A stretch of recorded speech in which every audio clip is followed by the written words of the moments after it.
Hi, I'm Joyce Bozen, founder and CEO of Trauma Recovery Yoga. This is a picture of my son, Jacob Sportsman, with his grandma, Jean, my mom. I'm going to take you on a journey with Jake today, and this journey may trigger some of us, so I'm going to ask you to stay with me and trust me, because I promise to bring you back with some hope and maybe a new perspective.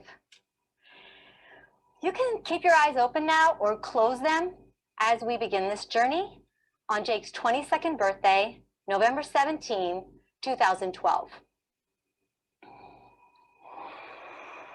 There's a call coming in from Virginia where he's stationed. Happy birthday! Wait, what? I'll be back Who? in 10. Nuh-uh. No, it didn't. Oh, that didn't happen. Stop saying that. That isn't funny. Put Jake on the phone. Tell him this isn't funny. Oh my God, no. No, no. I'm on my knees now at the foot of the stairs, howling in a voice I don't even recognize. No. Chest is pounding. My throat is closing. My arms are shaking. My body's reacting and taking me hostage. The next thing I know, I'm sitting on the couch, staring at the floor, my brows touching, and Jake's brothers are trying to comfort me. Shouldn't I be comforting them? I mean, what is protocol here? What do I do first? Who do I call? I fumble for the phone. I make the first call. Hello? Jake was run over by a train last night. He lost his legs. Life will never be the same. I'm feeling trapped in this nightmare I can't wake from. I'm jerked from scene to scene, and I'm blessed to have my nephew and ER doctor, Jason Jones, at my side. Whew. From the airport to the hospital, charging down the hall, past staff and Navy officers in uniform, to Jake's bedside where I hold his hand and begin to sob. And hopelessness tries to join us, but I'm not having that. I'm desperate for optimism here. So by that night, I post positive affirmations on every wall of the room, and borrowing from speaker Jill Bolte Taylor, please be responsible for the energy you bring into this space, is bold at the entrance. The next few days are filled with unwanted medical lessons. Dialysis has him shivering, cold and blue. The whites of his beautiful blue eyes blister and yellow. His entire body puffs like pastry from misplaced air through intubation. And moments of coherence have him like trying to sit up and fight through his tubes and break his restraints, or just tell me he loves me. Every morning, they wheel him off to surgery, and every night, less of my son returns to me. By day 8, I start to get the picture. I see the writing on these sticky gray walls. I'm waiting in the hallway after surgery, waiting to see him, and a nurse comes up and she's like, "Would you like to see the chaplain?" I'm like, "No. Why don't you just say the Grim Reaper? Like, I know what that means, right?" But a few minutes later, she comes back and she's like looking really surprised. She's like, "Jake wants to see me." So like, I bounce into his bedside and I see him like trying to sit up. He's all bold and excited, like it's his bicycle birthday or something. And he looks me straight in the eye and he whispers as loud as he can past his intubated vocal cords, "Ma, I'm gonna be okay."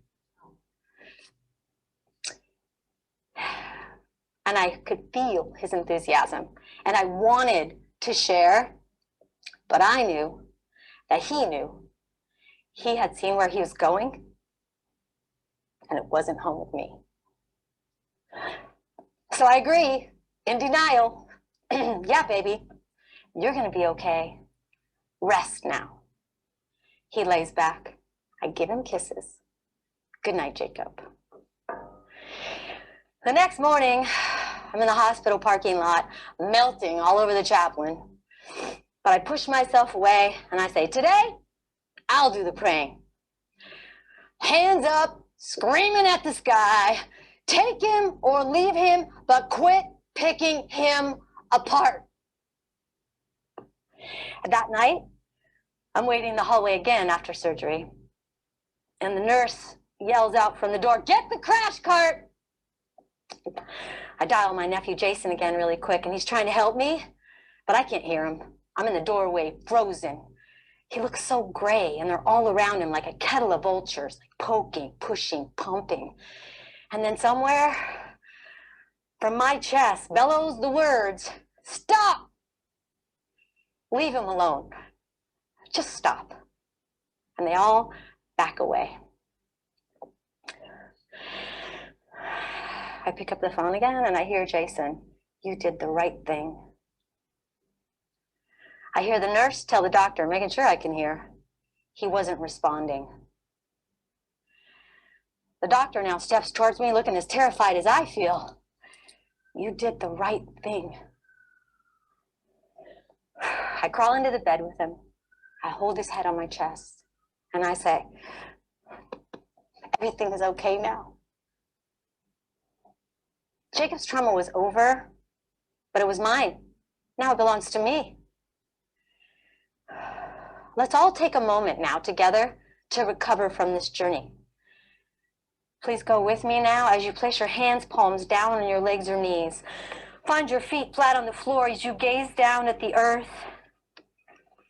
Begin to notice everywhere your feet are touching down against the ground and the weight and heat of your body pressing down against your seat as the earth and your chair hold you. With your hands resting peacefully, no work in them, they're quite soft, just resting gently. Maybe notice a little warmth between your hands and legs. Finding the center of your body now. Engage your pelvic floor, all those muscles you would to stop the flow of urine, and push your belly button all the way to your backbone, noticing your gut. And then with those eyes down, allow your shoulders to melt away from your ears and your jaw to be slack as you look down at the floor and begin to notice 4 colors or textures. The floor, your shoes, your clothes, your skin. And now find your breath. With your lips barely touching, begin to notice your breath. Ask yourself one simple question right now. Am I inhaling or exhaling? And follow that breath in and out of the nose. Every time you inhale, here, I am inhaling. And on your exhale, I am exhaling.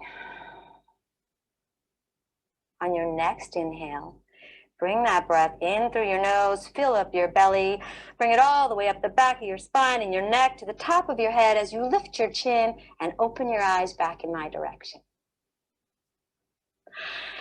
That was a sample of trauma recovery yoga, a method based in self-regulation created by myself and a team of experts, including Dr. Nicole Anders from the VA and my husband, Darwin Boson. Together, we picked apart my PTSD diagnosis, symptom by symptom, to find the relief from the fight or flight response that my body was stuck in post-trauma. And it worked. And this method has drawn hundreds of people who were trained to deliver it, and they've swept the globe. They're in refugee camps in Greece and Iraq. These are just some of the graduates. They're in fire stations in Las Vegas after 1 October, Title I schools, military bases, and yep, hospital parking lots for moms screaming at the sky. If it weren't for one beautiful soul leaving this planet way too soon, hundreds would not have shown up to help thousands through their pain.